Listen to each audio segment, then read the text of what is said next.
অধিক ভাড়া নেওয়ার কারণে প্যাসেঞ্জাররা হয়রানি হয় এবং আমাদের 16টি ইউনিয়ন কেটে নেওয়ার কারণে আমাদের নিজের জায়গার উপরে গেলে আমাদেরকে অবৈধ করে। তাদের কত বড় সাহস! আমাদের মূলত দাবি হইল কি জানেন, আমাদেরকে যখন এই জেলার গাড়িগুলো রেজিস্ট্রেশন দিছে তখন আমাদের অনেকটা এরিয়া ছিল আমাদের গাড়ির, অথচ মেট্রো গাড়ি থেকে আমাদের আয়কর 1100 টাকা বেশি নেই সরকার। আমাদের এরিয়াগুলো কাইটা ঢাকা মহানগরে ঢুকাইছে।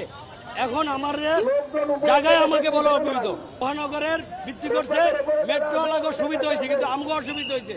হাইওয়ে রাস্তা বন্ধ করে দিচ্ছে, হাইওয়েতে উঠতে পারি না, আমরা হাইওয়েতে যাইতে পারি না। তারপরে ঢাকার ভিতরে আমাকে যে জায়গাগুলো নিচে ওই জায়গাগুলো আমাকে ফিরিয়ে দেন। আর আমরা ঢাকার ভিতরে যারা নিয়মিত সরকারকে ব্যাড ট্যাক্স আয়কর দেয়, আমাদের এই 3000 গাড়ি ঢাকার ভিতরে চলার অনুমতি দিবে।